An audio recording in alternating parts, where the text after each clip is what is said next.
Welcome to another installment of Tag Me In, where the triple threat triforce of tag over the good, the bad, and everything in between the world of wrestling. I Dizzle joined with none other than the bad guy himself, Mr. Scooter Bone. Hey yo. Hey yo. I mean, I know before we even get into it, y'all don't see.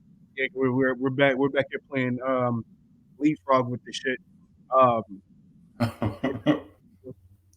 well, we'll both we should both be here next week, I'm sure. But shit comes up, we got to handle business, and that is what it is. But with that out of the way, uh, we have to start with more of a heavy subject. It's never easy losing somebody in the wrestling world, but it happens, and we can't avoid it. One thing that is constant in the world is death. So, and that is exactly what we're going to talk about. And that is the loss of one Scott Hall. Um, I don't. I mean, with this one, it's a bit different because now we're starting to get into the territory of where we're starting to see guys pass. We grew up with. Yeah, exactly. And it's like, of course, this is around the time where I first got into professional wrestling. Is around the Mm-hmm. time where you had a young Shawn Michaels, young Scott Hall, 1, 2, 3 Kid was about as young as they come, pretty much playing the role of like a Jeff Hardy, during that time. Um, it's just it's starting to hit, it's starting to become very apparent that you know the shit happens, like, because if you lose, Mm-hmm.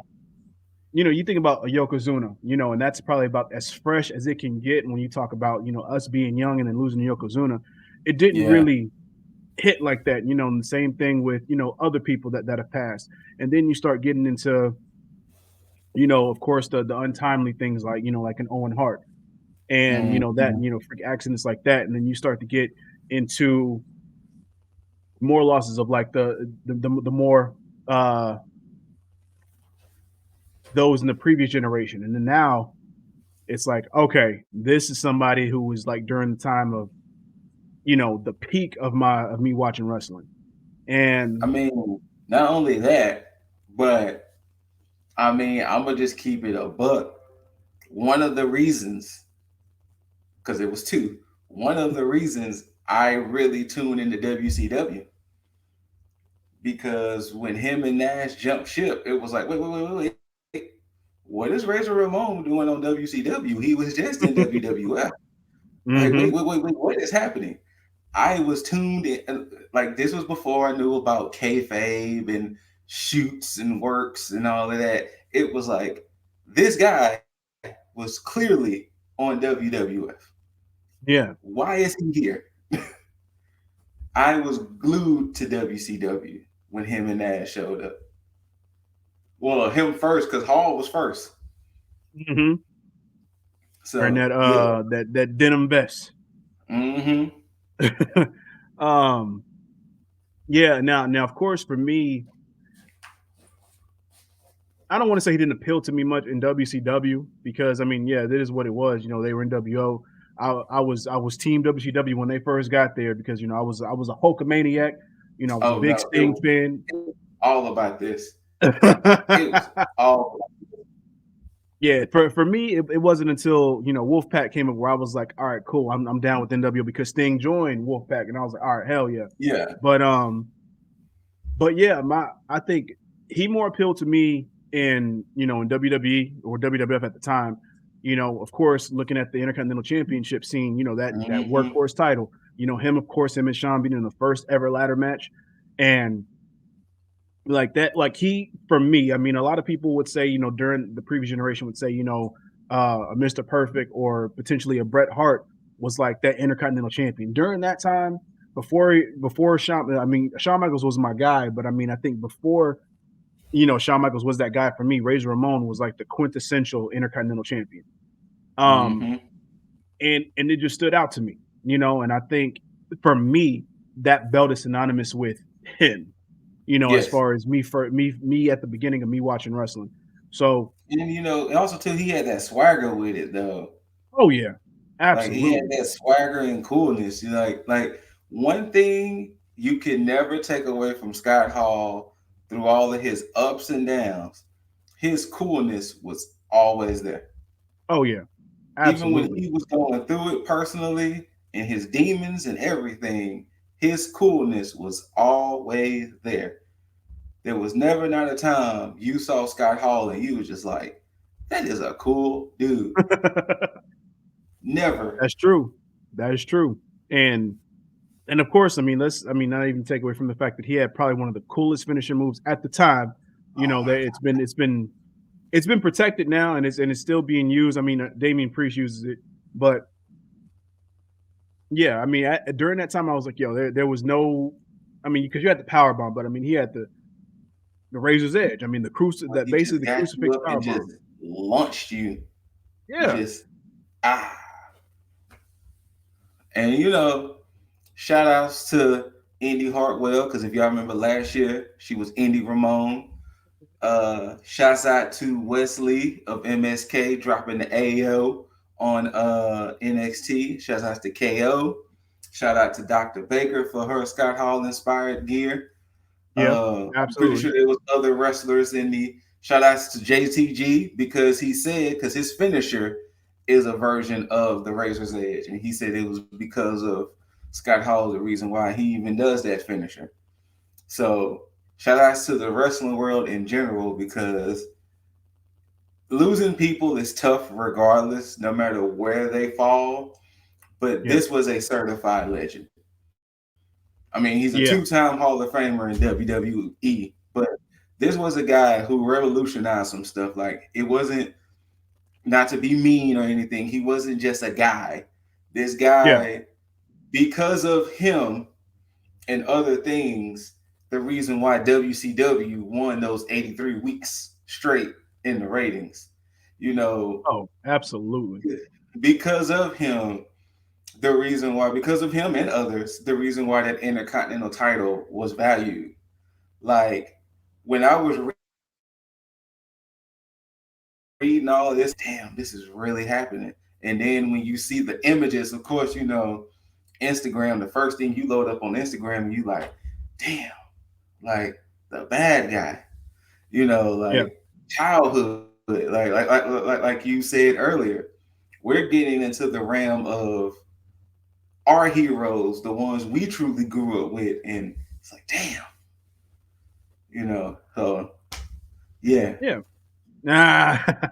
And look, and if you and for those of you watching, if you don't believe, like, I don't want to say if you don't believe what we're saying. I mean, if it doesn't hit home, like, to as basically how we feel about it. I mean, go back, and I mean, you have the WWE Network. I'm sure. I mean, it's cheap. It's on Peacock. You can go yes, back and you can look at WCW Nitro stuff, and you can see his promo. I mean, even if you go to WWF stuff, but he really got into his promo game during the times of the Monday Night Wars on WCW. mm-hmm. When he was in NWO, listen to his promos. Half the time they started off the show with NWO, and he would be the first person on the mic The first person. giving up a promo. I Because I mean, mean, that's he where has so we that get the AO legendary from. moment where he was hitting the head with a soda, and he just was Mm, like, "Yup," mm. like cooler than cool. Like Scott Hall was just cooler than cool. Yeah, Like and the it's way a he shame would that strut he to wasn't the a world ring. champion. Yes, yes, that is a shame. Oh, But the ring strut, oh my god, oh my god. Every now and then I I do would that walk every through now my and then. house and do the strut. So with Like, your arms stretched out, just fuck yes. Hell yes. But yeah, heroes, I man. mean, Like this one hurt. I'm not gonna lie, this one did um, hurt. yeah, and we're gonna have to get used to it because I mean, as the years pass, it's gonna be somebody else. And unfortunately, So yeah. I But would say, mm, we tend to do this at the end. but I think it's serendipitous to go ahead and warm this up right now because Yeah, go ahead and warm up that they were the too sweet for the originators of bad it. guy. So Oh, of course. for the Give him that bad so too guy, sweet to the bad guy. just a Bada bada bada bada bam. May he rest in yes, peace, of course. And and I hate to end this off, at least this topic on this note, but just for future reference for the fans. And I know every wrestler may not be on life support during the situation, but if there is somebody that is about to pass, they're on life support, don't start sending in, hey, RIP before they, because I mean, and Sean Waltman was the one that did who did post about it. He said, yeah, it's weird, seeing people post RIP to one of our friends when his heart's still beating. That's it's just it's in bad taste. I'm pretty sure some of it y'all is meant a bad well, but it's like, to me, when I see stuff like that, it what it does to me is it makes me see things in a social media light. It's like everybody wants to be the first to say something, and it's like, just because it's the first doesn't mean it's the best thing to do. It may not be the best time to say something like that. Like, you don't always have to be first. Sometimes just the sentiment is more impactful than being, than having the timing on it. So yeah, for those of you sending those out, like, just chill out. Like, if there's the next time, and God forbid that time isn't, sooner than we would want. But if there's somebody else in the same situation, just just think about it before you do something like that, because it's purely in bad taste. Especially if, who's to say that that person may not have a miracle moment and come off of life support and be perfectly fine. You know, mhm, you putting somebody's foot in the grave before they even in there. So right. just just do better, please. Do better. But you know what? We don't want to end it off with that because we're gonna end it off with this. We're gonna end it off with this. Hard work pays off. Dreams come true. Yes, Bad times don't last, but bad guys bad do. guys do. True story. Oh, perfect way to end it off. Thank you, Scoot. Yes. Um, but now I guess we can go ahead and get into the mother effing show. What we got on the Well, docket? since we in it, let's get in it. First things up, we're gonna go and talk about this WWE 2K22 because I haven't touched it yet. Okay. My brother, shout out to Mike, he has been going through it today. His game has been crashing so much. Oh, He really? is going through it. Like, yeah, apparently, he's in a situation to where I don't know if his roster is too big, but he can't do anything without the game crashing. Oh, so what? He And must be playing GM mode. no, he hasn't touched GM mode. He's been strictly Neither have I. playing. My brother doesn't really play all those extra modes. He usually just creates and just do matches. But Okay. he's been poloing me. His game, like in the last maybe 3 hours, his game has crashed at least 10 times. So Wow. I don't know if it's because of he's playing on the Xbox One since he's playing previous generation or what. But he going through it with 2K9. He loves the game. He thinks it's Yeah. beautiful. He's loving it. It's just the fact that today, I guess, it's just been a glitch in the matrix because he hasn't been able to play shit. Yeah. That's completely fucked up. That's completely fucked up. And that may be the case with a lot of things, because I think there's been a lot of games that's been struggling with previous gen consoles. So I don't know if this is the same case Yeah, in that end, but I mean, and I mean, I'm only saying this because from my perspective, because I play on a PS5 and I've had zero crashes. Now I do have gripes about the and that's game, what I was telling him. I was telling him, I wonder is it because he's playing on previous gen, which but yeah, they he have to going figure out a through way it. to fix that, because and Yes, this goes even more.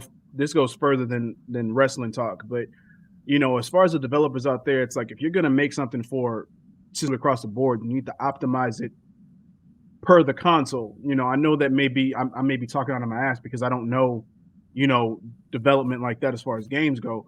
But I would think that you would want to make sure, of course, if it's optimized for the newer gens, you would automatically assume that it's optimized for the previous gen, and that may not be the case. There may be too much for it to handle on the right? previous gens. So I don't know if y'all are not play testing, what's going on, but figure the shit out or release some type of patch because I've noticed lately that there's been a lot of games that's been on previous gens that has had the issues as far as All right, crashes and you about to see me do a quick switch, so I'll be right back. But for just keep sure, on talking about 2K. no doubt. Now I will I will get into my gripes. Well, no, you know what? Let me go ahead and get into what I like about the game first. Graphics, good. Um, the gameplay in it, fantastic. Like it's probably the smoothest 2K WWE 2K game that I've played so far.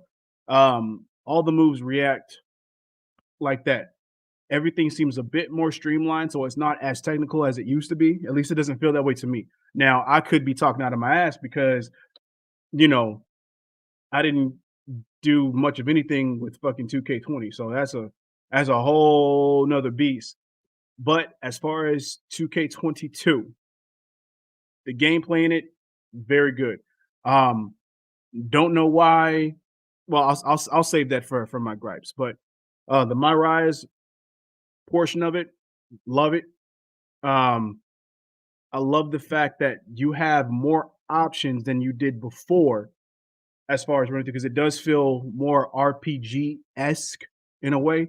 So I do appreciate that because I like that you don't just do, a a beeline straight to whatever. You have options to go do this and go do that, you know, and they do it in a way to where it's not a hassle. Like in other games, you would have had to walk around the whole arena and do this and this, but they make it to where it's like you can go from one place to another like instantly. You don't have to worry about taking your character and walking there and we're trying to talk to XYZ about, ABC on this end.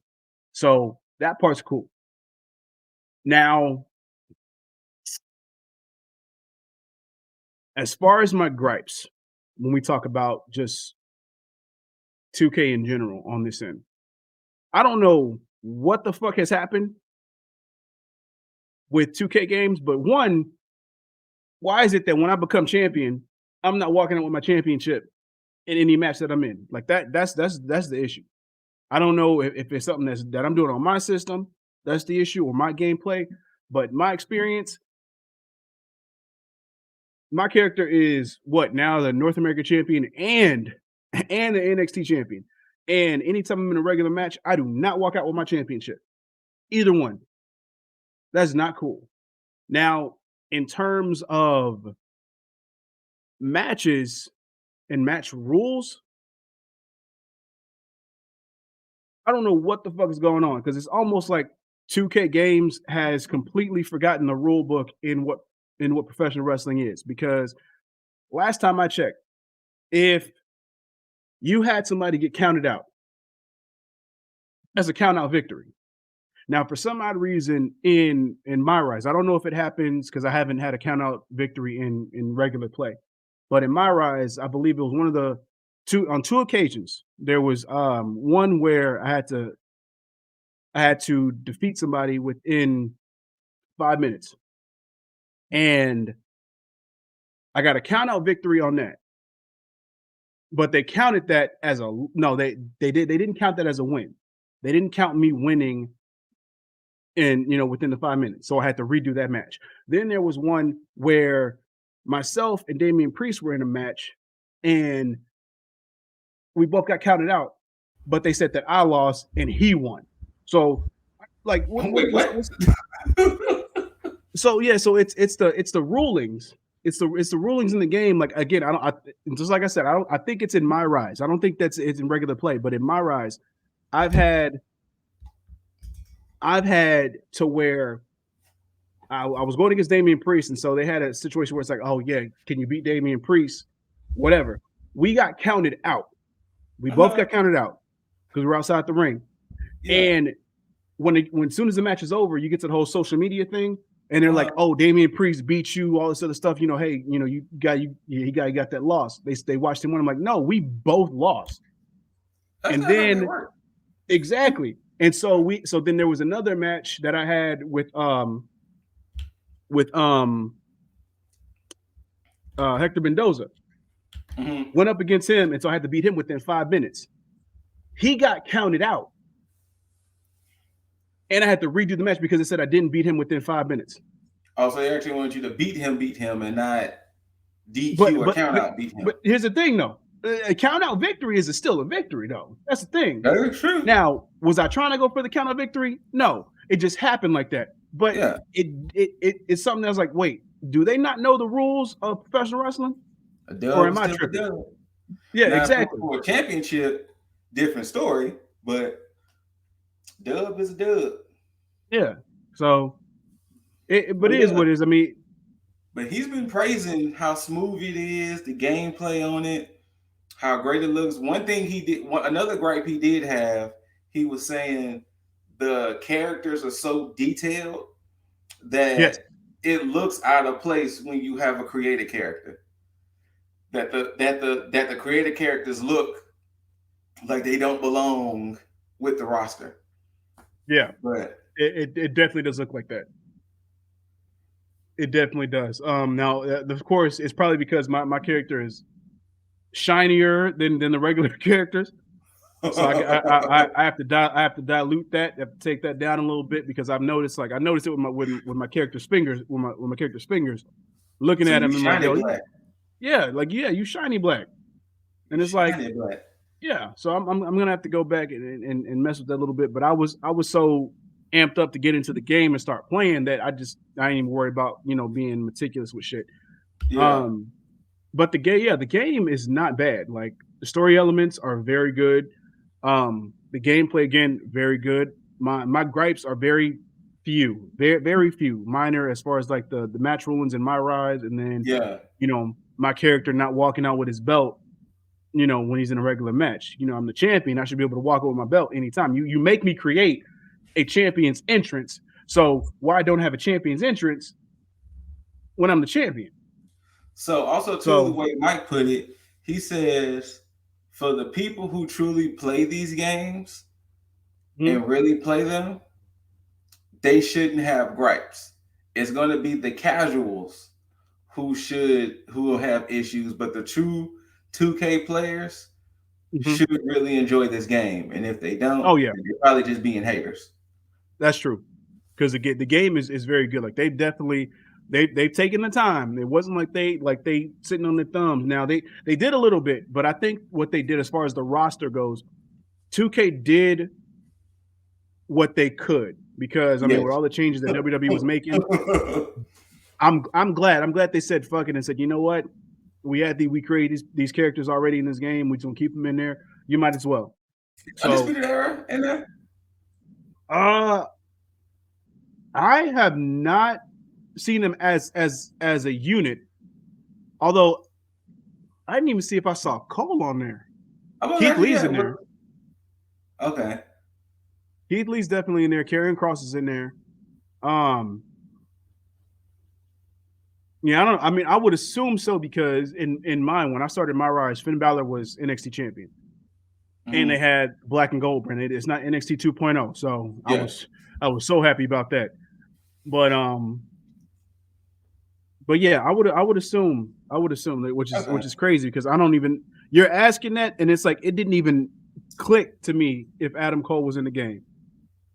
Because I wanted to take out Undisputed Era since they jumped ship so fast, they was able to wipe them out before, you know, since they went to the AEW. um, But it yes, wouldn't surprise me if they weren't in it at all. I'm going to I'm going to assume, and then like if I'm wrong, then I'll come back and then I'll update that shit. But Okay. I don't recall because a lot of definitely a lot of people that did get released Are still in it? were still in the game. But I wouldn't be surprised if they went ahead and took them out. Like that would have been petty though, because I mean, we are talking about WWE. considering, when some people were released. Mm-hmm. This is very true. This Uh, is very true. any other Um, final thoughts? no, I still have to dive more into it. I mean, I really just been Okay. playing my rides. I mean, I trust me, it's been a crazy And month with these goddamn games. 'Cause I've been and juggling that's what I was between. telling Mike too. That a lot of people who I've been seeing talking about it have been playing more of my rise. I haven't seen anybody touch GM mode yet. Yeah, it's crazy because I thought about doing it earlier today, Uh, but Elden Ring was calling my name, so I still need to get all that stuff. I still need to get Elden Ring, Dying Light, Horizon. Uh, uh, Tiny Tina is on the horizon. I'm about to be just busy.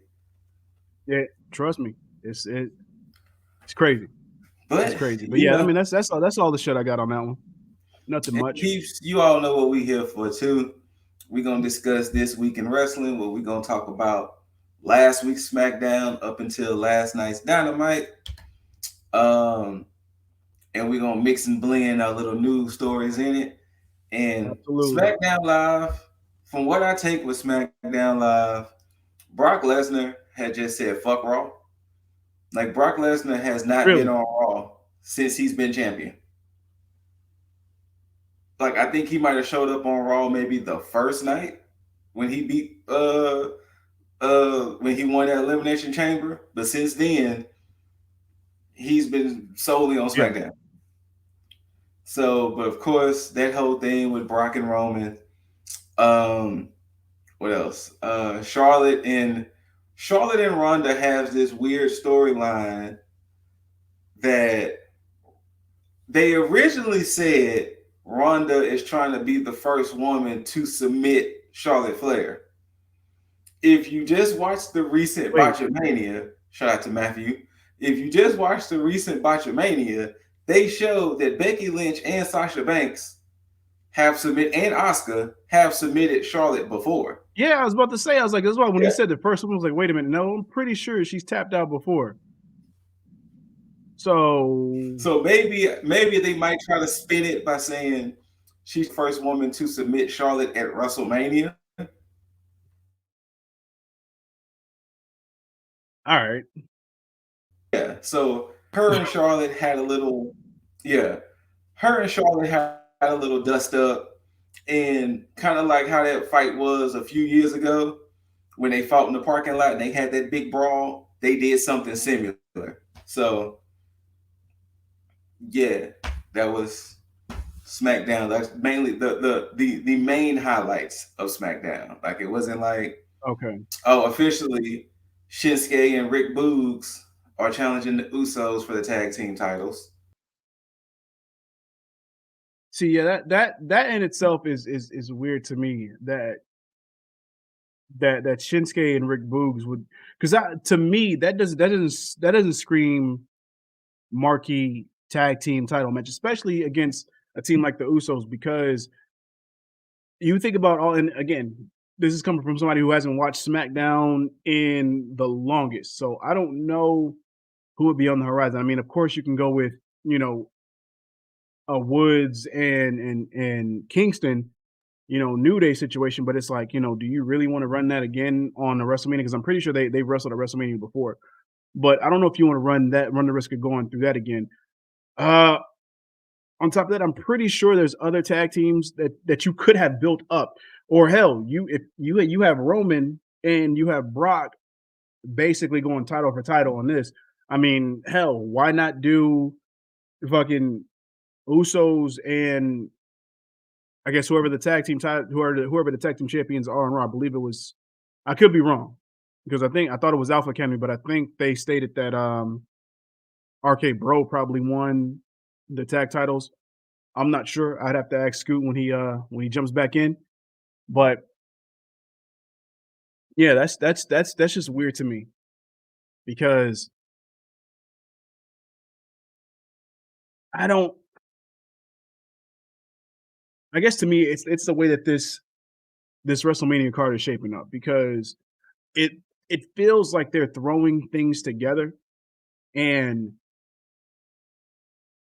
it would be okay. I mean, it wouldn't be okay in any show, but I mean, in this situation, it's like, you would rather have this be put on, some random ass pay-per-view card or a throwaway pay-per-view card or throwaway event card.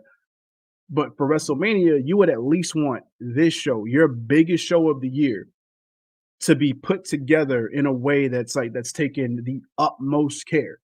So for me, it's it's very, very weird.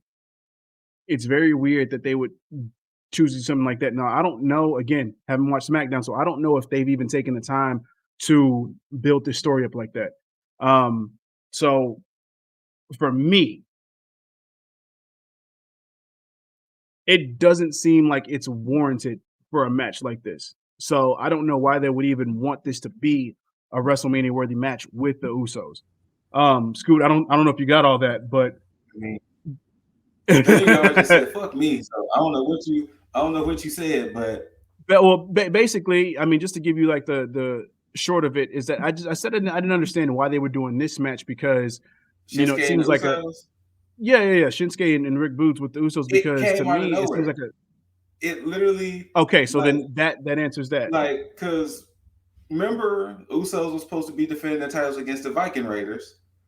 Mhm, Um, one random I don't know if there was a segment or something I missed, but Shinsuke and Rick Boots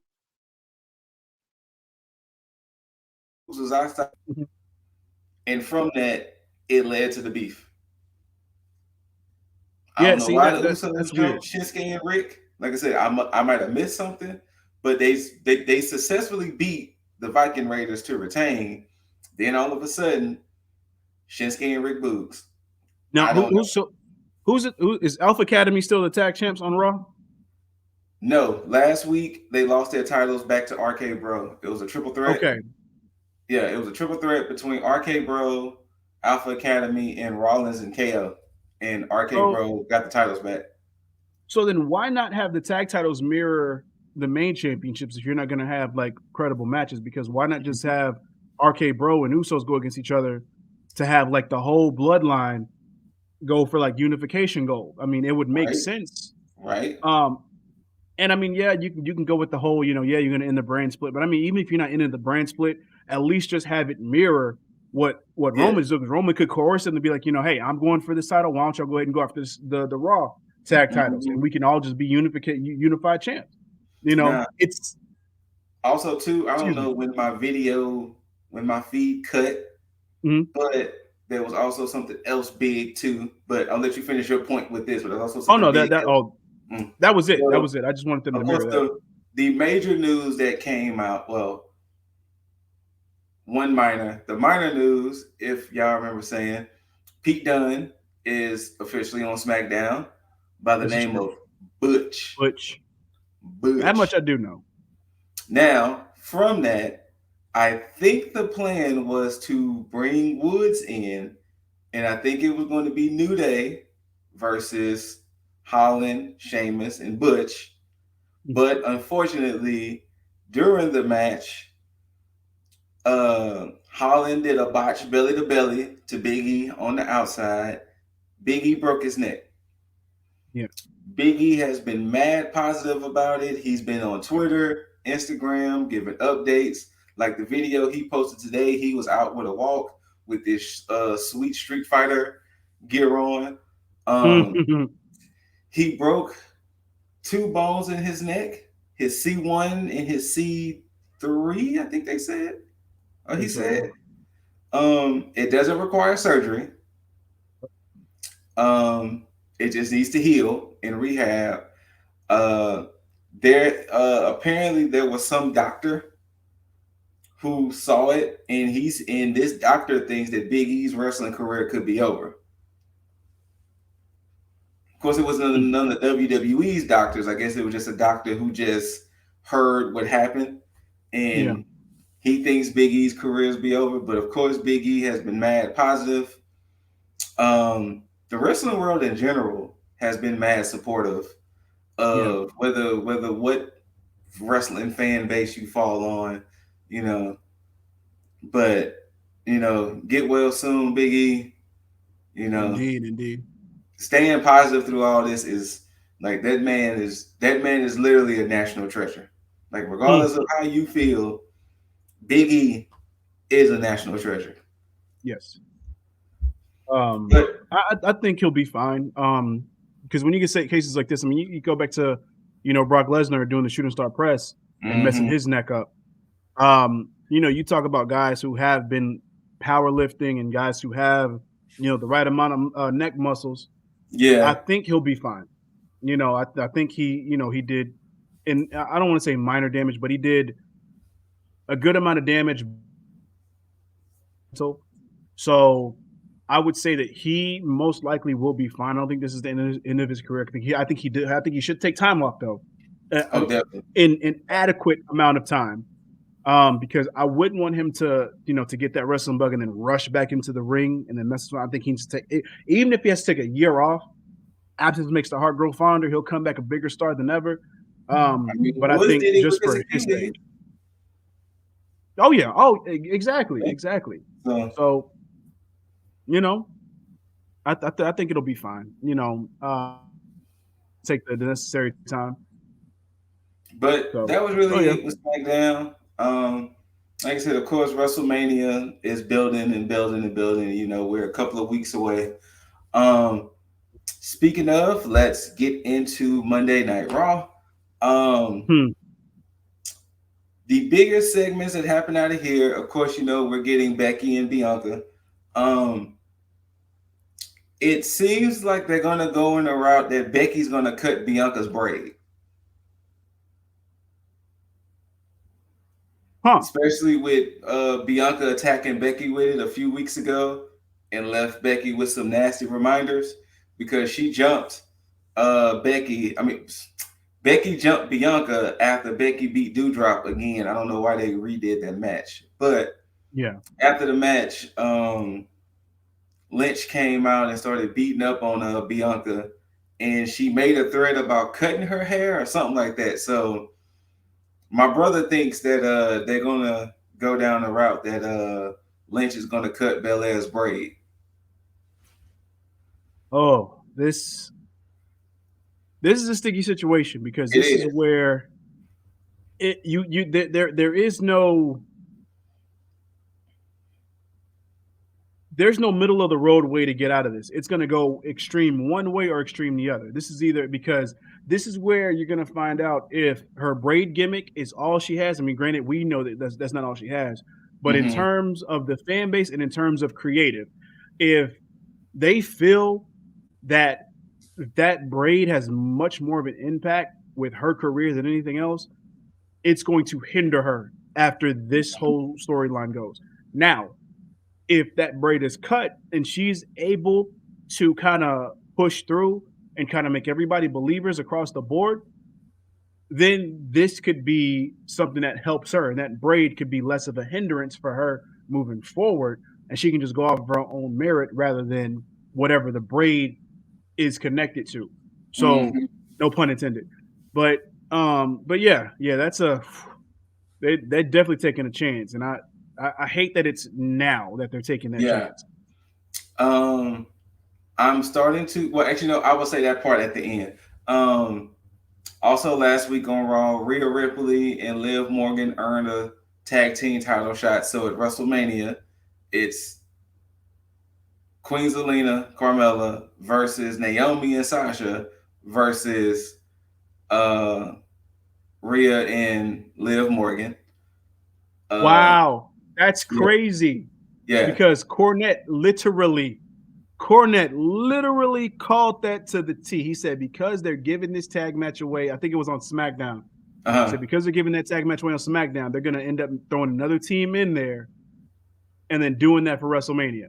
hmm So it's a. You know what? I haven't Wow. listened to good old corny in a minute, but yeah. Um, what else happened on Raw? I'm trying to say that if I get to the big thing. Um, I know Edge got a new theme. Ed, well, he debuted it last week. Last week he debuted because he has his whole new character now. Like he's a whole different character. Like he's like basically he's like a demigod. He's like Oh, it's word. like check it out. Like he's a like he comes out to this purple light. He's suited. He got his hair pulled back, and he's basically like, I'm that dude. Nobody can fuck with me. I've been proving that nobody can fuck with me. I'm at the top. I'm at the pinnacle. Like he's on some very braggadocious like whatever this heel change has came from, it has came, and it's like, hey yo, like, Okay. but yeah. So like I said, check it out because he's been going on 2 weeks now, and AJ Styles is supposed to show back up this coming Monday to address that. Um, Okay. Damian Priest is still kind of feuding with Finn Balor Yeah. about his U.S. title. Almost is still running roughshod over the whole roster because they're trying to figure out what matches almost could potentially have at WrestleMania. Because, like I was telling Yeager last week, that's been the theme of the champions have their way to WrestleMania, other people don't. So it's like, how can you earn your way into WrestleMania? That's been the I don't. theme of both Raw and SmackDown. I don't like that, man. Me I miss neither. the It's days where it's cheesy. WrestleMania was already booked and spoken for, and it was just basically filling the blanks up to that point. Mm-hmm. Yeah, this is yeah. Now, of course, the big elephant in the room, because I can't think of anything else major oh, the tag team title scene. Let me get to that first. Okay, so now RK Bro was having a celebration. Street Profits come out because 2 weeks before, Street Profits beat RK Bro in a tag team match.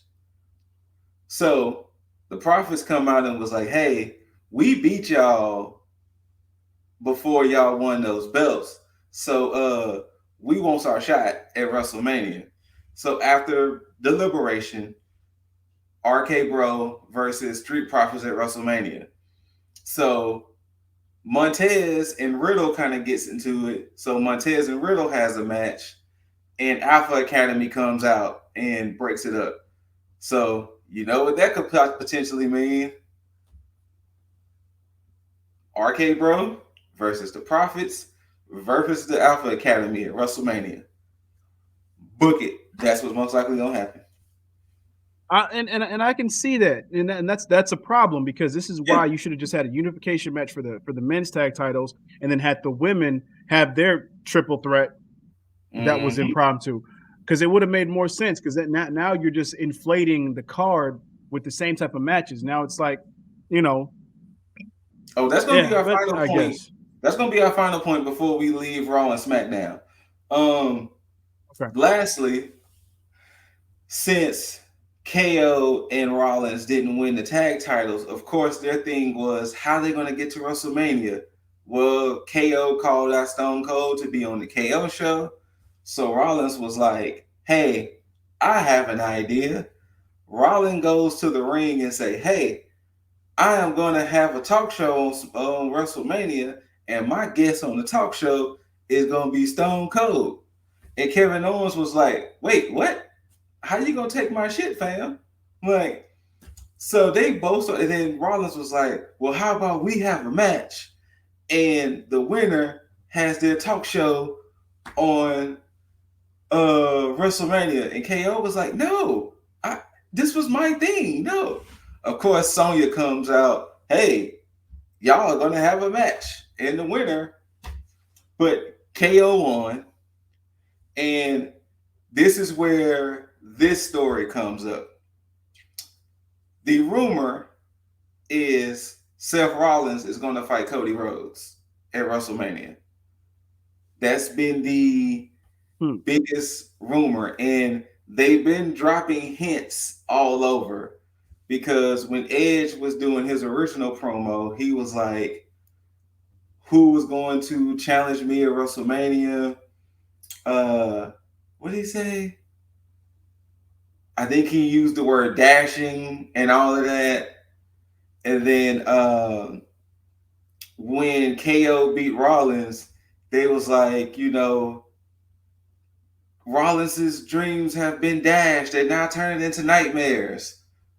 So many people are thinking this coming Monday, we're going to get Cody debut to officially challenge Rollins at WrestleMania. But they thought it was going to happen this Monday because they were in Jacksonville. So it would have been a ha ha ha. We got Cody showing up at Jacksonville on our show, but we shall see. I don't know.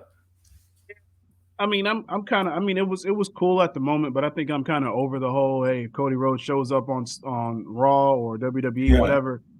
But I think after the point, I'm like, I mean, okay, I guess. Like I'm the excitement of it. I mean, I guess they could have struck when the iron was hot, but I mean, at this point, it's like, okay, well, hey, if either y'all gonna do it, y'all not gonna do it, whatever. All right, cool.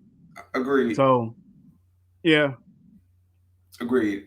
Um, Now, the big point I want to bring up before we get to NXT, I don't like the fact that WWE is trying to go the route of let's throw everything and everyone at WrestleMania so everybody can have a WrestleMania moment.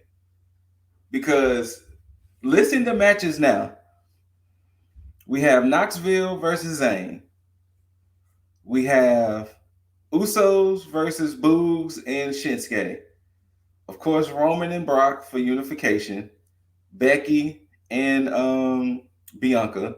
Bianca. Charlotte and Rousey. We have tentatively Street Profits and RK Bro. We have Sasha, Naomi, Carmella, Zelina, Rhea, and Liv for the women's tag titles. We have Edge and AJ. Mhm. I feel like there's something else. KO show featuring Stone Cold.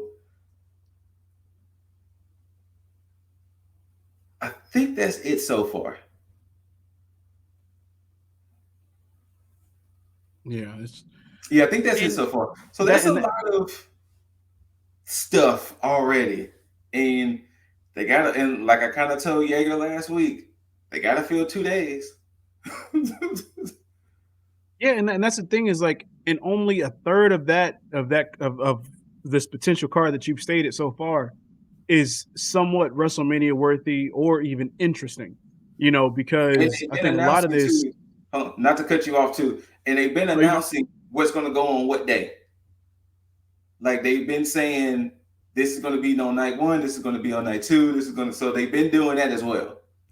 Okay, So of course that's not bad. Charlotte and Rousey are headlining night one, Roman and Brock are headlining night two.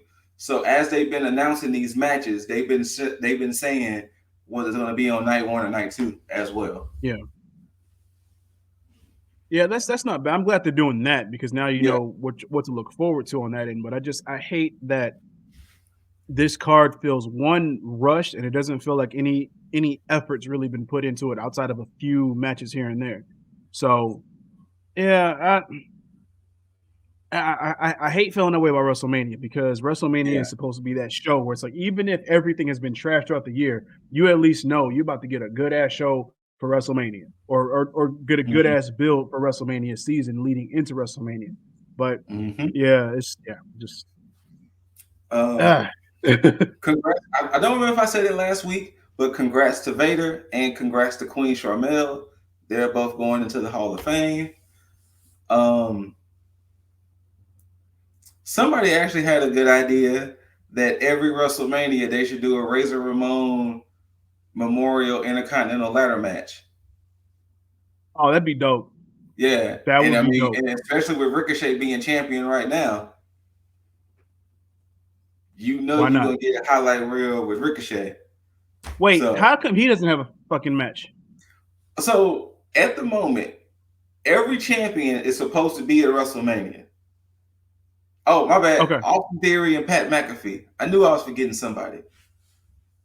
Austin Theory and Pat McAfee, which is weird what's going on with Austin Theory because he's inserting his nose into the Finn Balor business too. So I don't know what's going to happen with that. But I'm pretty sure at some point Ricochet is going to have, because I know he just gave Sami Zayn his rematch. Yeah. So I'm pretty sure starting Friday, somebody or somebody's is gonna be like, "Hey, yo, Ricochet, let me get that belt off you, fam." You know. So, but yeah, so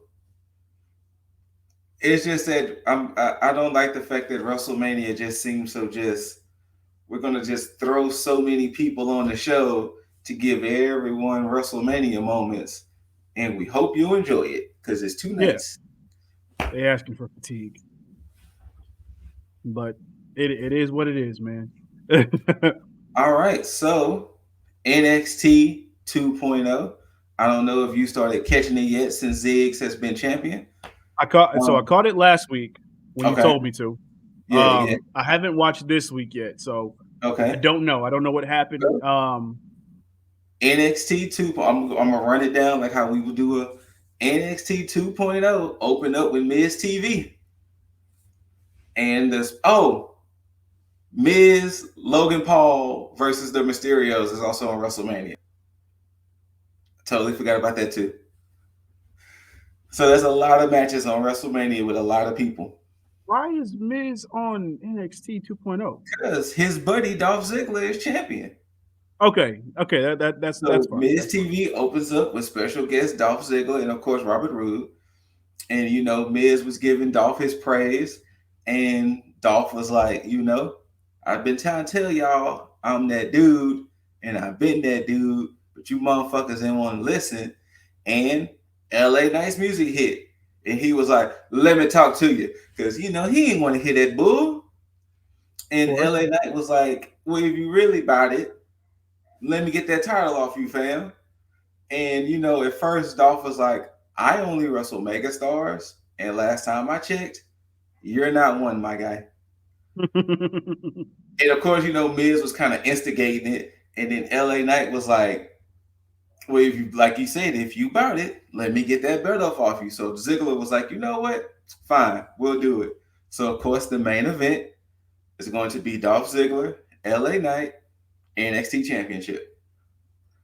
Zig's Wow, I first thought appearance. they would have ran with Braun Breaker and Dolph. Okay, so that's Stand and Deliver is coming, and you will see at the end of the show. So put a pin in that.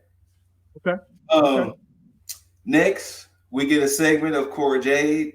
She's upset that her and Raquel got screwed out of the women's Dusty by Toxic Attraction. So Cora Jade was like, I'm gonna just wrap up all her segment in one thing. So Cora Jade was like, I did something even better. She stole all the Toxic Attractions championships. She stole them all. And the first segment showed it was hanging up, and JC was the first one because they all split to try to go after her. So JC's title is hanging up, and when she went to go get it, she locks JC in some type of weird cage thing. Yeah. Then Gigi, her title is in the dumpster. So of course Gigi jumps in and gets it. She takes a forklift, close the top, and locks her in. So um with Mandy, I think she originally wanted to spray paint the title, but since she was like, this is what I wanted, I think her plan was to drive off, but Mandy was in the back seat. So Mandy beats up Cora Jade. So, and at the end of all of that kerfuffle, they announced Cora Jade, Mandy Rose, Women's Championship at Stand and Deliver. So, due to that, Cora Jade gets a title shot. Yeah, that's just where. Okay, see, this is the problem that I have because I mean, it seems like a Cora Jade thing now. Mm-hmm. Now it may not be a Cora Jade thing, but I mean, I noticed it last week when I watched that tag match between her and Raquel against Mm-hmm. Dakota and Wendy. Wendy Chu. Mm-hmm. Okay, I don't know, and I don't know how long they've been. You could probably tell me how long they've been doing this shit. Mhm. I don't know if it's to be cheeky or to make fun of Orange Cassidy, or if they really have been like taking this shit seriously. But the whole her falling asleep in the middle of the ring, and then like I watched Cora Jade literally tiptoe and be like, "Shh, she's sleeping." Like That was the the first time they ever played into it that way. The other okay, times they did with Wendy Chu, like her sleeping would be part of the arsenal. Like I remember when she fought Amari Miller, she did like a leg lock and tried to fall asleep on Amari's leg, and Amari was like, "Girl, get off of me!" Like, but as far as her doing that aspect, yeah, that was them playing into it. But I said it on here a while back that I thought Wendy Chu was going to be their Orange Cassidy, yeah, it's true. and it came to fruition. Yeah, it's Um, just yeah, it's just weird. It's yeah, that whole thing when I watched it, I was like, "What the fuck is this?" yeah. Um, so since you watched it, you saw that Carmelo is putting his belt on the line in the ladder match. Yeah, that So was a they weird have segment. Imma just say that right now. This shit was oh it oh, just it oh the barbershop thing. yeah, I mean, look, anybody's look, I get it. They were trying to play off of it. Scoot, you and I would know just as well as most people. Barbershops, yeah, they had that same feel, but the shit did not feel organic at all. It just No. yeah. Now, Um granted, I haven't been at a barbershop like that in a minute, but the times I mhm. did, even as a kid, it was never that set up to be that cheesy. Yeah, they got the feel, but as far as like everybody's demeanor, like Carmelo didn't even feel like he was at home at the barbershop like that. Like No. he his dialogue and his demeanor didn't feel like that. Now, of course, the message got across, and I'm cool with the message. With them, with him saying, he'd rather do. Which Carmelo's coming off as a fighting champ, even though he seems kind of pompous, but it's like he's been the most consistent since this NXT 2.0 launch, and Mm-hmm. I will give him that because one, he's good in the ring. He's gotten better on the mic to an extent. Yes. Um, and as far as him setting up matches, he hasn't run from like a fight and like that. So and then him actively doing the whole, yeah, I want to do the ladder match. Okay, let's go bigger. Okay, let's go bigger. No, no, no, not two, not three. Okay, no, no, no, no, no. No, let's go five. And you just shit like that. It's like, all right, cool. And Well, then it's let's make five them including compete. him. Yes. So Yeah, it's five let's make including them him. compete. Spot. It's like Yeah. that's perfect. Yeah. That's perfect. Um. So yeah, I'm perfectly fine with that. And the first match was Santos Escobar versus Cameron Grimes. Two guys who both should be in that match. Surprisingly enough, Santos won semi clean. Interesting. Other than the typical LDF trying to jump on the ropes or whatever, but I think Electra was the only one. But what happened was uh Mello and Trick I think were on commentary Mhm. because he said he wanted to see his opponents up close. Grimes got distracted by staring at Mello, tried to go for the cave in, and when he went for it, Santos reversed it to the Phantom Driver. 1, 2, 3. Yeah, So Grimes had a segment saying, before my daddy passed, I wanted to let him know that I was going to be a champion and this, that, and the third. But it seems that all I've had been is a failure. So I don't know what this is going to lead to with Santos. I'm not Santos, Cameron. that's And good. the Miz TV thing was announced, but the true surprise of the night, um, Mac and Kinsey was talking to Legato, mainly Santos, about Mhm. Santos winning. Ray and Dominic show up. Yeah, Ray and Dominic shows up, and they was like, "Oh, it's Ray, yo!" And Ray and Santos kind of get into it because Santos was like, "I'm the emperor of Lucha Libre and this, that, and the third." And Ray was like, "Kill all that noise because the true future of Lucha Libre is right here in Dominant." And uh, Mendoza and Wild started laughing. And then Dominic was like, "Well, hey, whoever wants to do it, I'll fight one of y'all tonight." And Mendoza was like, "Fine, I'll do it. I'll get to that later." Okay. Okay. Yeah.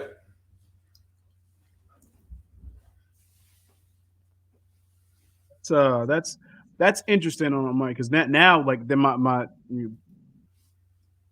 fantasy booking shit start happening. I'm like, yo, let's get Dominic to turn heel and join Legado del Fantasma. Um, Ooh, it just, I mean, because I mean, and then soon as you said like, oh, he's gonna have a match on NXT, I was like, okay, well that makes sense. yes. That makes sense to me, you know. So yeah, I'm yeah, I'd be down with that. Um, the next segment we get Kushida versus A Kid from Okay. NXT UK. He Hmm. came over here. Um, the winner of this match is going to fight Grayson Waller for a qualifying spot. Roddy Strong is going to fight Solo Sokoa for a qualifying spot. We know who it's going to.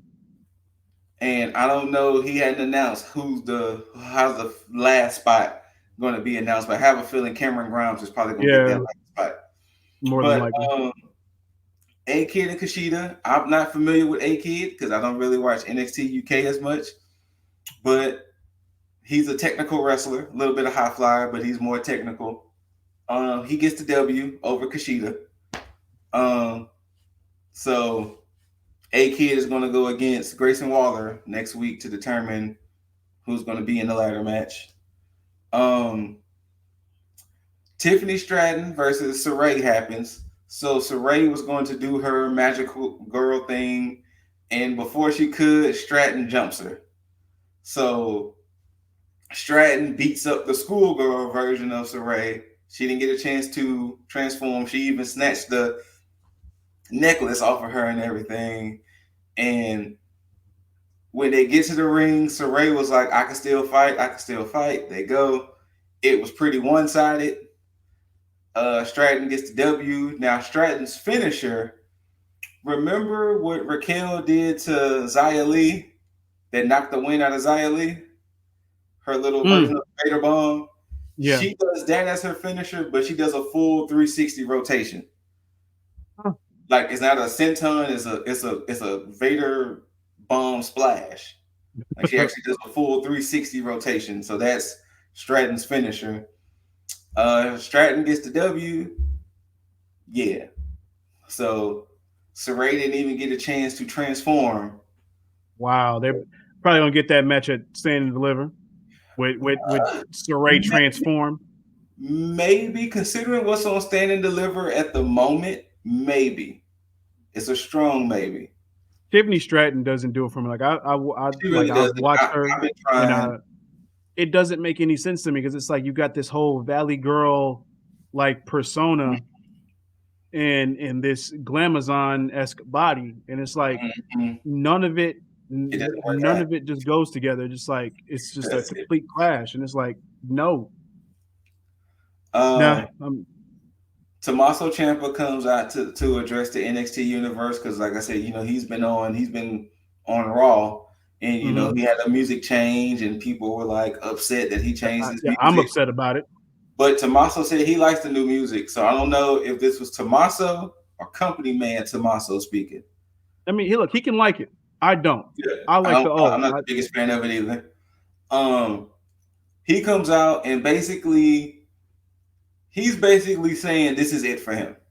He's basically saying this is it. And as he was saying it, Tony D'Angelo sneaks up behind him. And Tony D was like, see, I could have bashed you with this crowbar, but I want to be a man because you're the man here. And I want to challenge you at Stand and Deliver. And Tommaso said yes. He takes him to Dick Kick City. So Tommaso is on the ground holding, shout out to Brian Zane. Tommaso's on the ground, and Tony D was like, after Stand and Deliver, I will be the man. Da da da da. So most likely that's going to be Tommaso's swan song in NXT after Yeah. Stand and Deliver. Um, I hate Oh. this next set of words is going to come out of my mouth. I really Mm. do. Indy Hartwell versus Persia Parada. Their music hits and they come out together. but they're trying to walk in front of each other. And the first thing Vic says, Wade, have you ever known opponents to walk out together? Wade was like, nah. They have their match. I want to say Indy got the W, if I remember correctly. Duke comes out.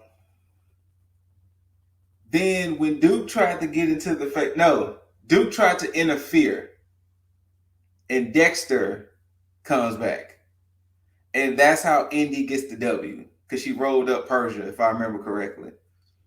Oh, we're about to get an So intergender tag match. let me get it all out so I can tell you. Go ahead, go ahead, go So both ahead. couples are in the ring. Duke and Persia starts to make out. Then Indy and Dexter makes out. Then Persia and Duke ramp it up. Then Indy and Dexter ramp it up.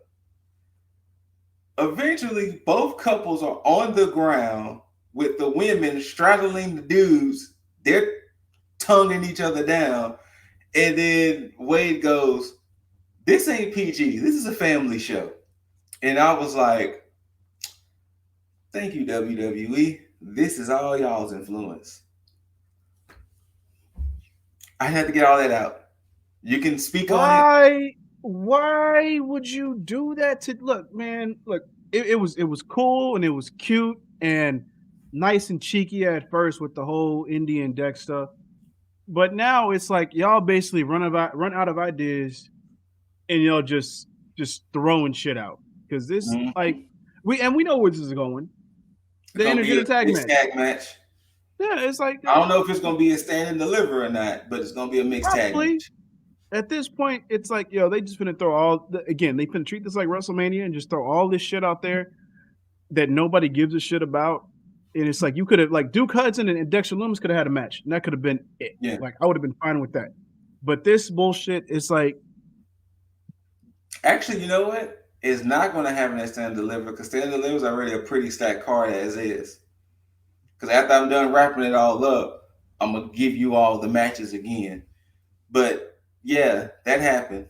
The next segment, Raul Mendoza versus Dominic Mysterio. Dominic gets the W. Um, I don't know if they're gonna try to eventually do a Santos versus Ray thing at some point. They can't do it as stand and deliver since Santos won uh, a right to be in the ladder match. But I don't know. At some point, they're gonna try to do a Santos versus Ray situation because on Raw, Ray has been dealing with Miz and Logan Paul. So I don't know, but Dominic gets the W. Then the Creed Bros with Malcolm Bivens comes out, and the Creeds, because I don't know if you know, but the Creeds got attacked last week. They mhm. trying to figure out who attacked them. So of course MSK comes out, and people thinking, oh, MSK was the ones, and MSK was like, fam, you think we would attack y'all after we said if we were to win the titles, y'all would be first in line for the shot. So why would we attack y'all and then want to grant y'all a title shot? But no, y'all messed it up by attacking us mid match. So now we got beef with y'all. Imperium stands in that little top box corner thing, and Imperium was like, "Look here, how about this? At stand and deliver, we'll beat both of y'all." So triple threat tag team title match at stand and deliver. Becoming a thing across the board. Like what the fuck? Yeah, yeah. So uh Idris Enofe and GYV are in the back arguing, and Bivens was like, did y'all do it? Da, da, da, da. And then Enofe and Blade were like, fam, we was too busy trying to fawn over Mandy Rose. You know damn well we ain't do it. Which you saw that last week, if you watched last week's show. And then GYV was like, no, we wouldn't do it. So the Creeds were like, well, how about we run it back next week? It'll be us against y'all. And it's like, wait, why is it happening? But okay. Yeah. But yeah, go ahead. Get it out. Get it out. No, I'm not. No, because I can't. I'm not giving NXT 2.0 my energy like that. I feel you. Especially if I didn't watch it. So I wasn't in the midst of it. I'm hearing it, but it's just like, But and knowing you how I wonder. am, if you're hearing it, you know it was dry. Oh yeah, oh It yeah, was dry. absolutely, absolutely. Um, then we get to the main event, Ziggs versus Knight for the NXT Championship. Earlier in the night, they showed that Braun tried to get in, but security was like, nah, fam, you can't be here. You too angry. Stupid. So they had their match. Basically, Ziggs won. Let's just Ziggs wins. Braun Breaker comes out and he was like, I want my rematch. And Stand and Deliver, Dolph Ziggler, Braun Breaker. So that's what I said. Put a pin in it because it got announced. Yeah. So far for Stand and Deliver, which I think it's stamped, Braun Breaker, Ziggs, NXT Championship. I don't know if the women's Dusty Cup winners are going to fight Toxic Attraction at Stand and Deliver, but be on the lookout for that. Mandy Rose, Cora Jade, Imperium, MSK, Creed Brothers Tag Team Championship, North American Ladder Match, Tommaso versus Tony D, and that's Stand and Deliver so far. Okay. Now, yeah, under the Black and Gold brand, a triple threat tag match for the tag titles Makes would sense. have me amped up. Mm-hmm. An NXT 2.0 version, they have the right players in the match. I just don't know how well this match is going to be Especially booked, because it's diet giving. WWE. But I will say this: since it's under a guise of a pay per view, and they're gonna be in Dallas, I can see the pageantry for it being bigger. Now, the issue is how hard are they going to go considering WrestleMania Night 1 is a few hours later? Yeah, and Because I that's don't why I want this to think be it a may be glorified tame. NXT episode. Yeah, and I that's want why this I'm to worried be about a it. legit takeover since they took the takeover name out. But I want this to be a legit takeover and not a glorified NXT episode. Yeah, just don't give me pre-show 2.0 Yeah. WWE. Please don't. I don't want to see that. I want to see a takeover worthy WrestleMania weekend NXT show. Um, yeah. NXT. Like I said, it was a if you look at the highs, it wasn't a bad show. Mm, But since we've been going in depth with NXT and AEW Dynamite, when you take the good with the bad, yeah, you start to realize that this is really diet WWE with less calories. yeah. Um, but let's go ahead and get into it. That AEW Dynamite. Now Uh, Dynamite. I'm not gonna go in and just go through everything. Because I mean, okay, the show was okay. good. Well, since you don't want to go through everything, Okay. you didn't get a chance to discuss it with Jaeger and I. Mm. Hold on one second. I'm trying to wait till the graphic pop up. If it pops up. Since we don't want to go for it blow by blow, your thoughts on the Jericho Appreciation Society. Okay. So I'll wrap this whole thing up with what happened last week and what happened this week. Okay. Well, no. Okay.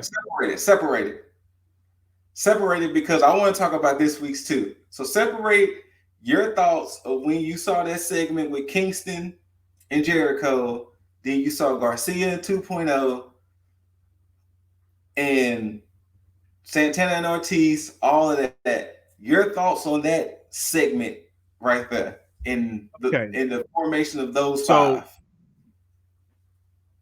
so my initial thoughts when that whole thing happened, I mean, it was you knew something was coming when Hmm. Jericho came out, one with his whole Lionheart hairdo. Um, I was like, all right, cool, we about to get something.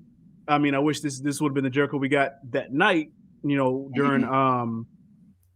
during Revolution, but it is Hmm. what it is. Him and Kingston going at it, on the mic, cool.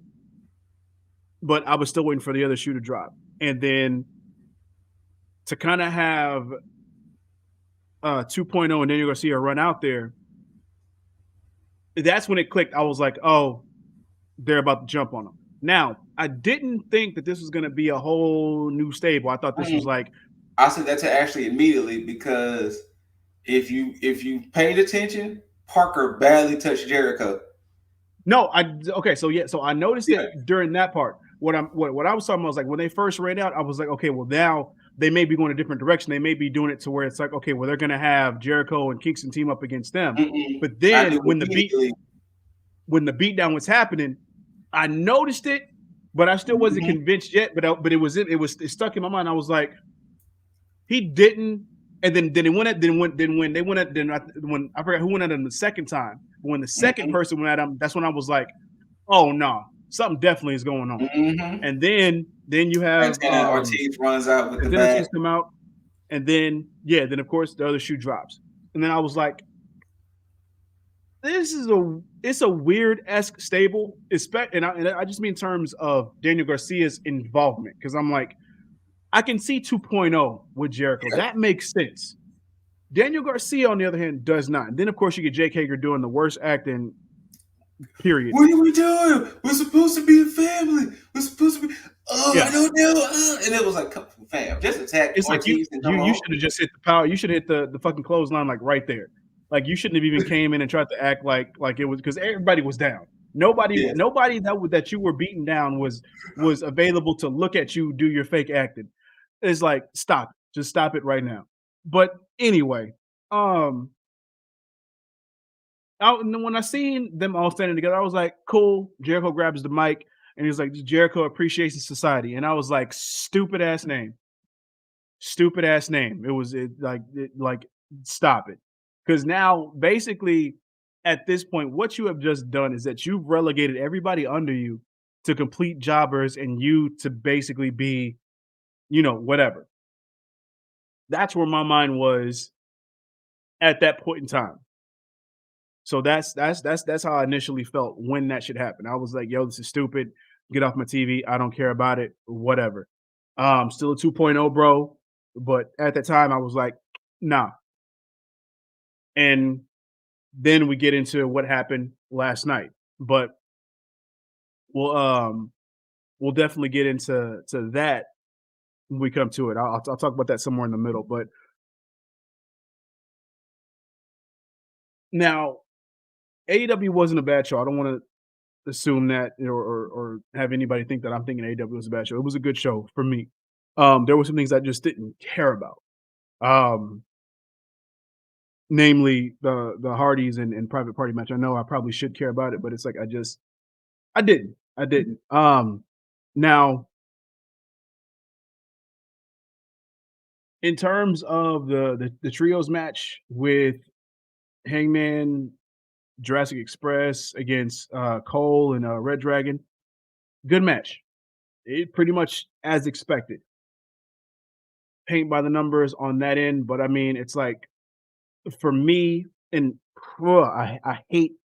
Oh, I hate saying this so much. I hate getting to the point where I'm having to say this. There's a lot of trios matches as of late, and I'm starting to feel like unless you're about to really just present those titles like immediately, I think it may be time just for a little bit to dial it back somewhat because it's so many, and I get it. It's it's a staple in AEW, the whole trios thing, cool. But don't continue to give me those if there's no point, like if they're not vying for anything in general. And I think again, those trios titles would be a complete benefit to AEW and the whole trios match ordeal. So Tony Khan, AEW officials, do what y'all can to fast track those trios titles out so that way these guys can go for something. We can see that there's a ranking system and everybody's vying for it. Everything can make sense to have this many trios matches back to back to back. Um, Now, in terms of Mox and Danielson versus Wheeler Yuta and Chuck Taylor, good match. I mean, it's no surprise. I mean, the main thing with this was the whole ending, the whole post match stuff with Wheeler Yuta and him seemingly fed up with the best friends, and then him actually walking to the ring. Like I like that. It was awkward a little bit after, like right after the slap where Regal gave him the slap and then kind of turned him away. You still had the best friends on the fucking ramp as he was walking up. So it was like, yeah, it was kind of awkward, but it would have been better had they not been there and he kind of got sent off. So yeah, it is what it is on that end. But now in terms of the JAS, I may end up calling them the Kiss Ass Society at a certain point. But once they came out the ring, once they came to the ring and once the promo happened, it wasn't bad because you had 2.0 basically. So they're doing this whole appreciation thing for Jericho, and it starts to make more sense as as the whole entrance to ring and into promo stuff starts, and they get to it. Everything starts to come together, and then I start to see the vision that they're trying to go with. So it's fine. The name in itself, stupid, still very much dumb, but I guess it's more so to be on the nose. So, Yeah. um, Something just don't want me to be great tonight. now, I did talk about my feelings on that. I'm getting into what happened last night with the JS, but I did talk about the trios match that started off, and then I talked a little bit about the post match stuff that happened with Wheeler Yuta and Regal. Yes. Um, I'm so ready for best friends to be over with like that. I mean, I don't. I mean, I think there's still going to be a thing. I just I mean, don't it's gonna think. be a thing just minus Yeah, him. Um, yeah, I will say that um, good on you, Wheeler. Good on you, and I hope yeah. you get a chance to join Regal's Regal's family of vicious killers. Now, for one, it was mad awkward after the slap when he was Very. walking up the ring and they had still had best friends right there. Now, I will say this because I don't. And I know this isn't over. What I think is going to happen is I think we're going to get like a whole Disco Inferno trying to join Wolfpack type thing where he just kind of hangs around. Mm, But I think it's going to be a more serious version of that. I can see that. Um, and that's just me going off of Regal's reaction to like the slap and everything. And Willa Yuta's Hmm. reaction to the slap was fucking perfect. It But was. but yeah, I think we are gonna get. I think he's gonna be the first one to join, and I think he's gonna be basically what he was supposed to be for Chuck Taylor and Orange Cassidy, but a Yeah, better version of that to Regal under Danielson and Mox. Mox. Yeah. But yeah, but to basically go back to what I was saying about the JS. Now for last night, everything that I had stated before when I said everything was stupid, like it just made no sense. Hmm. Pivoted a little bit last night because when they came out again, coming out to Judas, which like Jericho's supposed to be a heel, and I get everybody wants to sing the song, but it's like,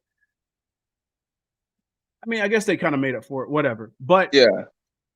Them getting on the mic, the moment that 2.0 got on the mic, and it's funny how they had both of them almost like the announcers to like, you know, the guys that I don't know what they call them, but the guys that do the announcements for like the king when, you know, he's about to preside over Yeah, something. yeah, yeah, yeah, yeah, yeah. Um, I like that aspect. I like both of them having, you know, both taking a turn to talk, and then them doing that thing, and then basically just giving Jericho nothing but praise.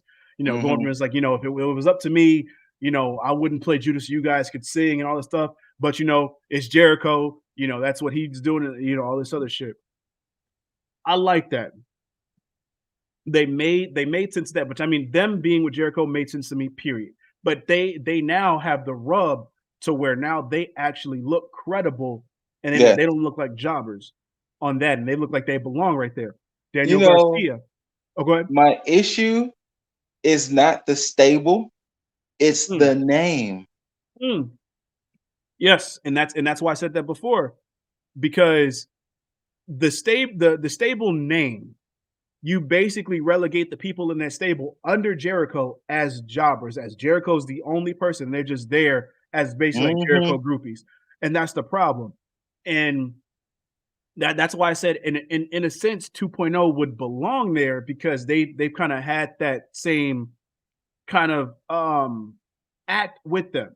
Yeah, But as far as Daniel Garcia goes, because and Jake Hager makes sense too, because see, he's been Jericho's heavy. You know, Jericho brought him in, true. so that Yeah. makes sense. But Daniel Garcia didn't make sense until Jericho gave his promo about how he helped Daniel Garcia. So I'm like, Yeah. okay, they made that make sense. Now, the logo for the group, have no problem. But the The name, name Jericho Appreciation Society, it's garbage. It's more like Kiss Ass Society. And I said I was probably gonna start basically. calling them that. And that's just that's the thing. You know, it's just I they're look, they're gonna do a lot of good shit. I can tell you that now. I can look at this group and I can say, okay, they're at a position where they have way less to lose and plenty to gain. Mhm. Just based off the act and the gimmick that each of them have alone. So there's that. But yeah, I just wish that that name that Yes. name was not there. Like, you know, people can get used to inner circle and all this other shit, but you this I don't know if anybody can get used to that without taking credibility away from the people that's under Jericho within this stable. Yep. So yeah, that's been my thing. Um Now we pretty much called the Scorpio Sky and TNT. Wardlow Yeah. match. It was a Um very unfortunately though, it was a very underwhelming match. and that's the problem. And this is why I mean, for one, I knew what was going to happen as soon as as soon as the entrances started.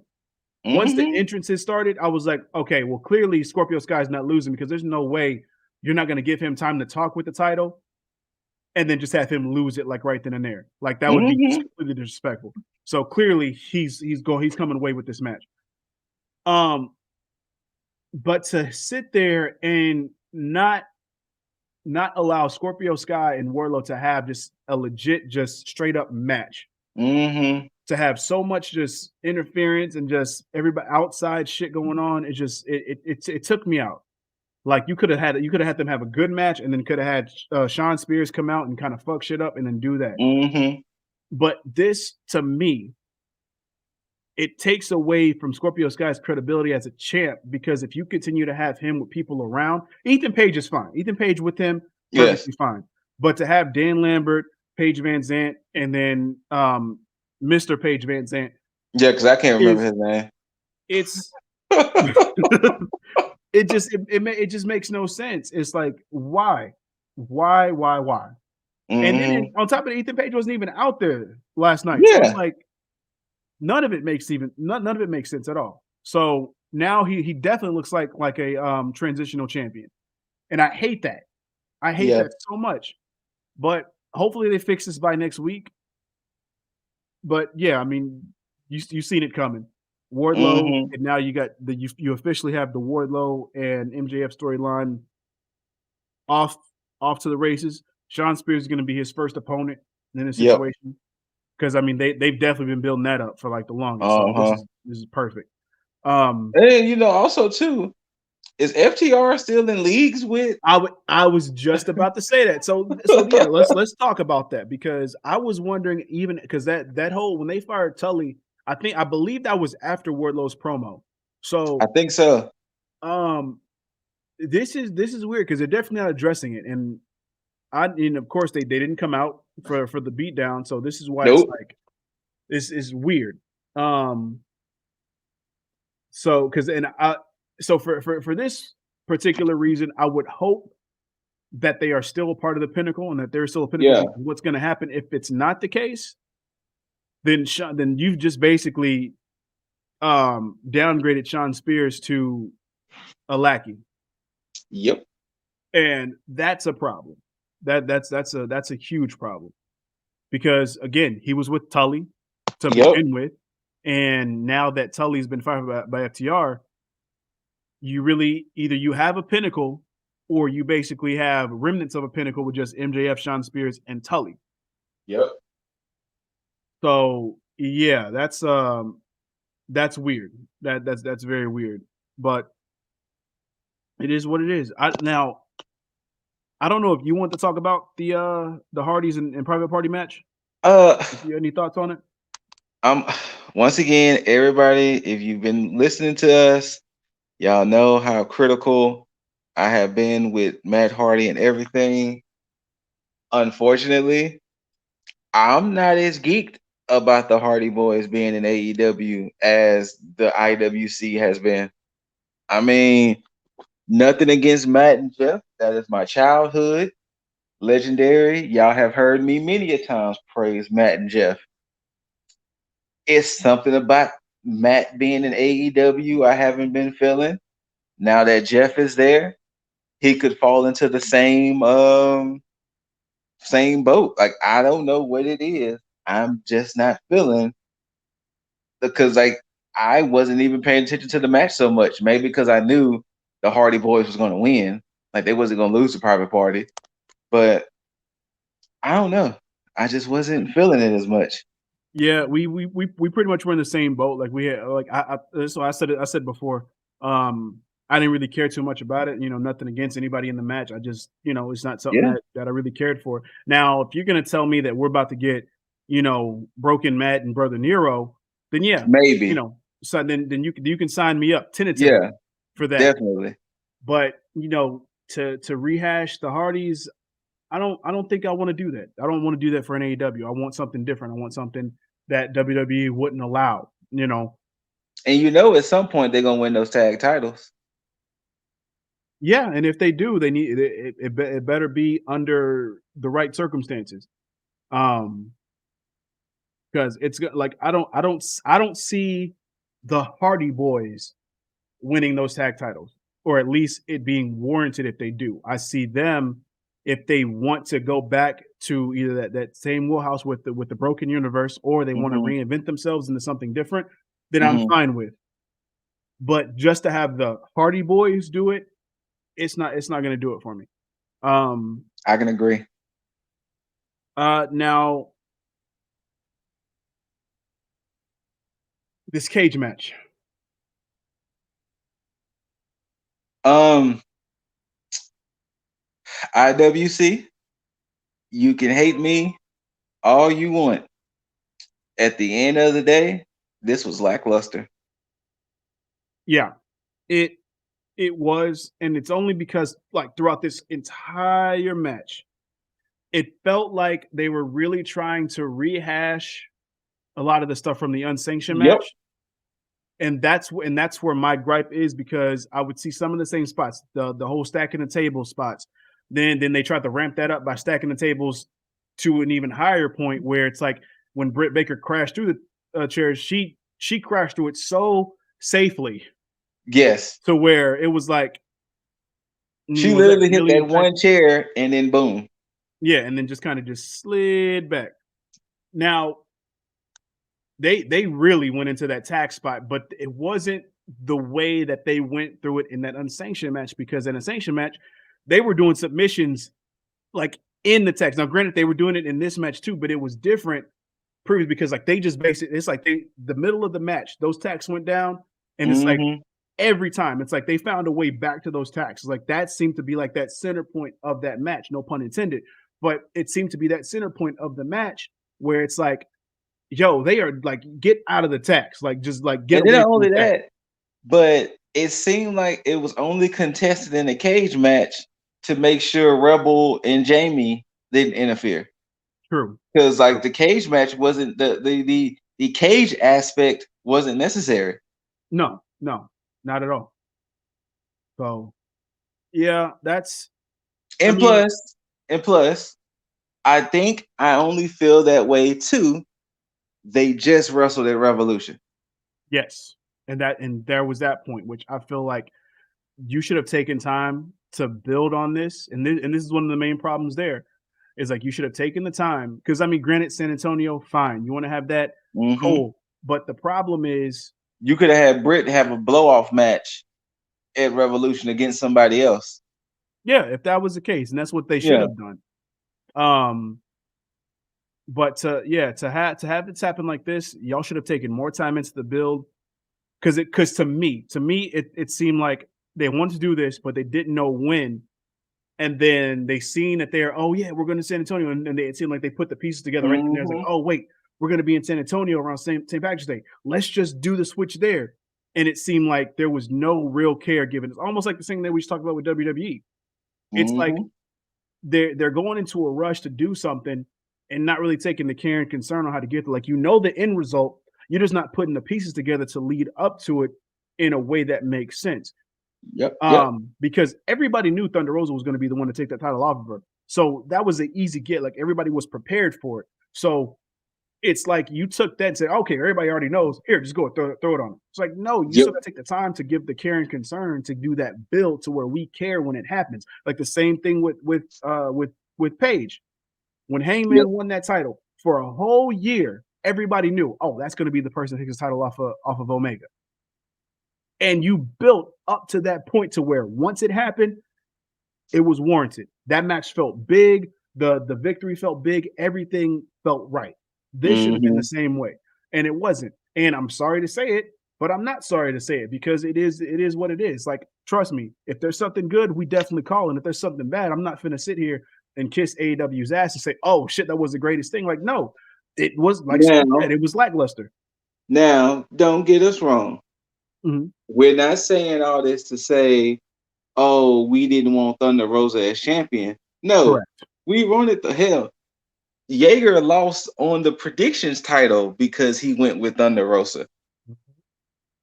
We saw all that. We saw Thunder Rosa because, like Dizzle just said, we all predicted she was going to be the one. If they knew San Antonio was coming, they should have did something. Hell, she could have fought Mercedes Martinez at Revolution. He really could have. It would have made sense too. Yeah, she could have fought Mercedes Martinez at Revolution, and then boom, Thunder Rosa at the San Antonio show. But I know Thunder Rosa's title reign won't be lackluster because there's some Oh no. women who's gonna be like, "Hey yo, what up, Scott Hall?" You know, Mm. there's gonna be some mad women like, "Hey, let me go and get that belt off you, fam."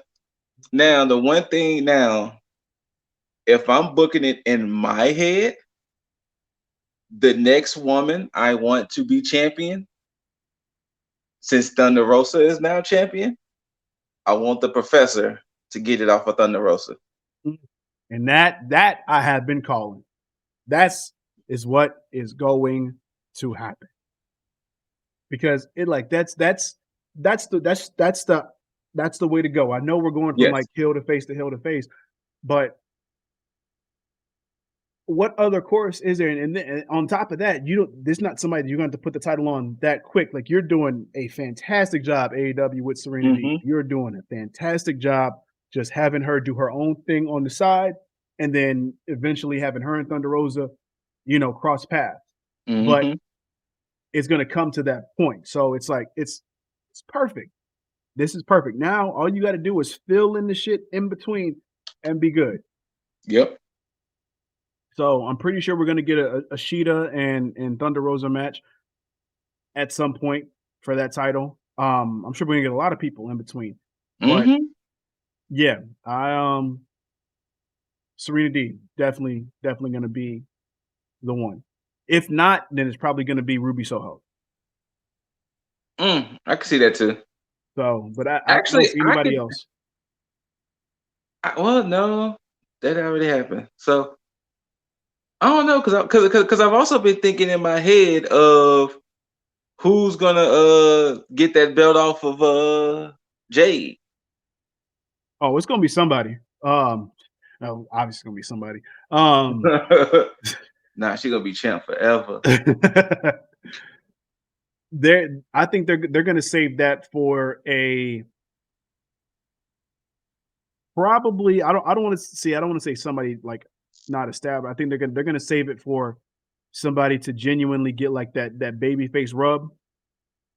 Well, with that being said, do you think she's gonna get her 30-0, Yes. or you think the 30th one is gonna be the one? No, no. I think she's gonna Okay, be in her 30. She would have to. They're gonna give her these certain accolades, and then they're gonna start to get her tested. okay, To the point to where, yeah, she's start gonna get bigger challenges, and then she's gonna get finally somebody's gonna pull a number, and that's gonna be it. But but yeah, I think what they're doing now is I think they're trying to find the perfect person to take that title off of her.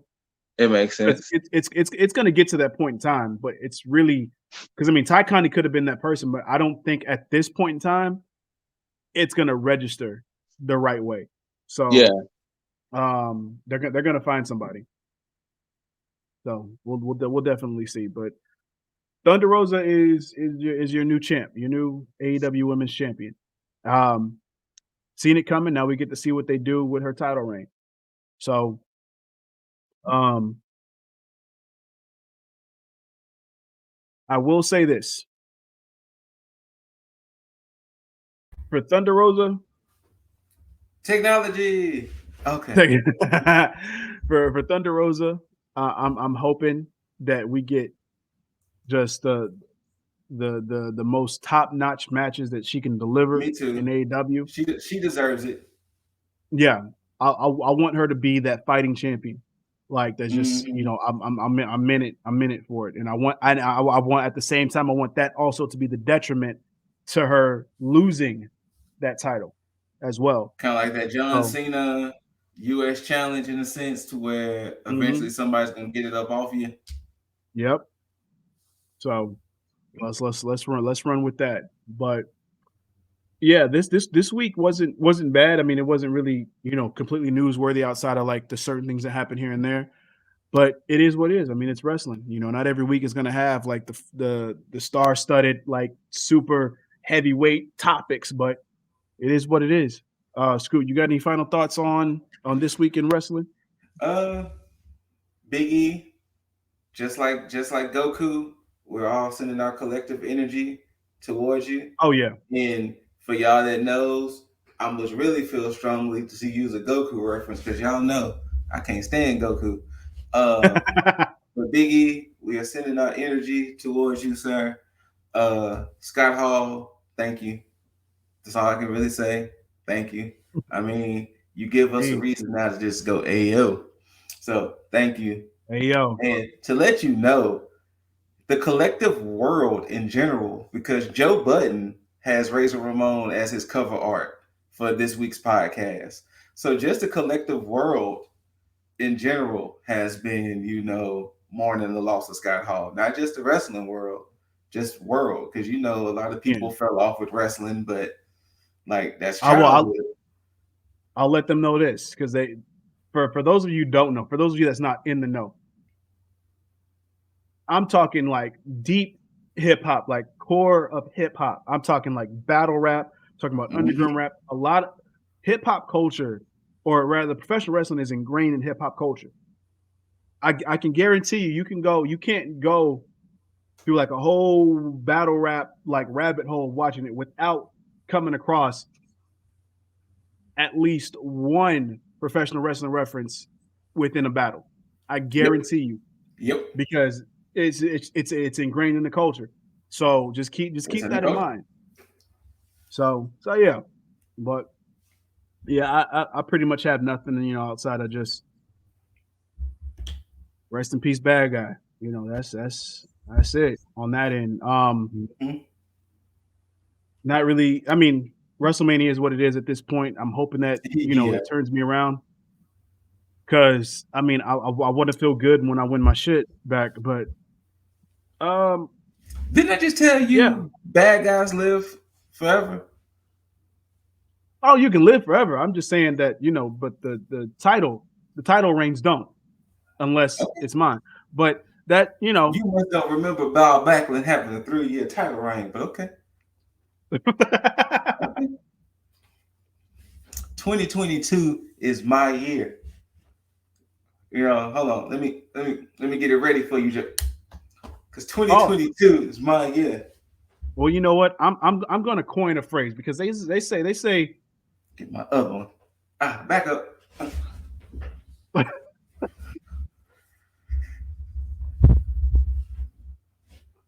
you know what? It's fine. It's fine. It's fine. It's fine. I'm gonna leave it at that. I'm gonna leave No, it at no. that. I That's want to hear this phrase. I want to no, hear no, this no, no, phrase. no, no, no. Trust me,